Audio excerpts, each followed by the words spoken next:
सभी तैयार हो जाइए। ये हमारा steno for all YouTube channel है, सभी जानते हैं। रेडी?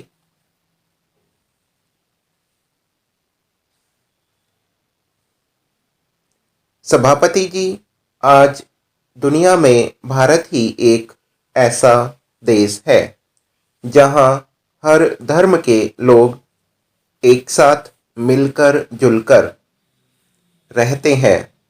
यह हमारी विरासत है। भारत जैसे देश में कुछ घटनाओं के आधार पर इस नतीजे पर नहीं पहुंचा जाना चाहिए कि यहाँ अभिव्यक्ति की स्वतंत्रता छीनी जा रही है और सहिष्णुता खत्म हो रही है। वैसे भी हत्याएं और दंगे हर सरकारों के काल में होते रहे हैं। हमें नहीं भूलना चाहिए कि कानून व्यवस्था राज्यों का विषय है। केंद्र सरकार चाहकर भी राज्य सरकारों की मर्जी के बगैर किसी तरह का हस्तक्षेप नहीं कर सकती। इसके लिए राज्य सरकारों पर दबाव डाला जाना चाहिए जिससे कि कानून व्यवस्था दुरुस्त हो सके और हिंसक घटनाएं फिर न होने पाएं। वहीं यदि ऐसी घटनाएं दुर्भाग्यपूर्ण हो भी जाती हैं तो राज्य सरकारें सुनिश्चित करें कि दोषियों को पकड़कर कड़ी से कड़ी सजा दी जा सके।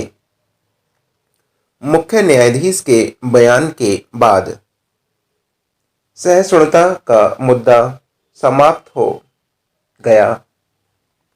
सभा अध्यक्ष महोदय, बिहार विधानसभा चुनाव के नतीजों के बाद से ही यह अभियान रुक सा गया है।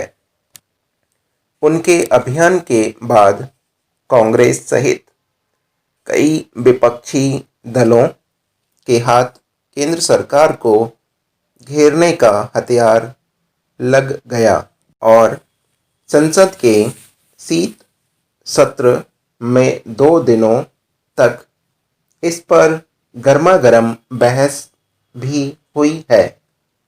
लोगों में थोड़ी बहुत असहनशीलता हमेशा से रही है, लेकिन भारत में वैसे हालात पैदा नहीं हुए हैं जिससे किसी वर्ग को यहाँ रहने में खतरा नजर आने लगे।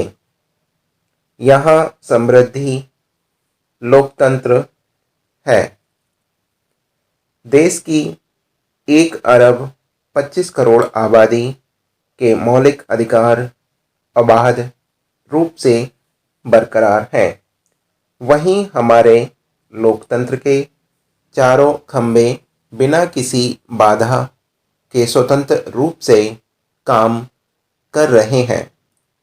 हमारी न्यायपालिका, कार्यपालिका, विधायिका और मीडिया संविधान की भावना का पालन करते हुए देश की एकता और अखंडता के प्रहरी की भूमिका का निर्वाह कर रहे हैं।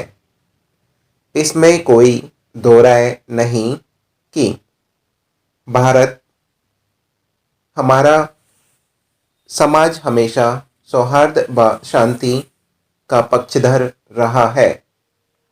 इस देश में कई धर्मों के लोग सदियों से रहते रहे हैं। पूर्व में दूसरे धर्मों के लोग यहाँ आए और फले फूले। उपाध्यक्ष जी, देश में तथाकथित बढ़ती असहिष्णुता पर पिछले कुछ दिनों में सड़क से लेकर संसद तक बहस छिड़ी हुई है। इस बीच सुप्रीम कोर्ट के मुख्य न्यायाधीश ठाकुर ने साफ साफ कहा कि देश में असहिष्णुता का माहौल नहीं है। इसी पर बहस के राजनीतिक आयाम हो सकते हैं। उनका यह बयान उन लोगों को करारा जवाब माना जा सकता है जो देश को असहिष्णु साबित करने पर तुले नजर आ रहे हैं। दरअसल साहित्यकारों, इतिहासकारों और कला जगत से जुड़े एक खास वर्ग ने केंद्र सरकार पर कथित रूप से असहिष्णुता बढ़ाने का आरोप लगाया है। उनका यह विरोध राजनीति से प्रेरित है। उन्होंने सिर्फ मोदी सरकार को बदनाम करने के लिए ही प्रायोजित रूप से सम्मान वापसी का अभियान चला रखा है। थोड़ा सा आवाज को लेकर प्रॉब्लम है आज, 1-2 दिन शायद रहेगी, तो अगर कोई नया जुड़ता है तो थोड़ा सा समझने का प्रयास करें।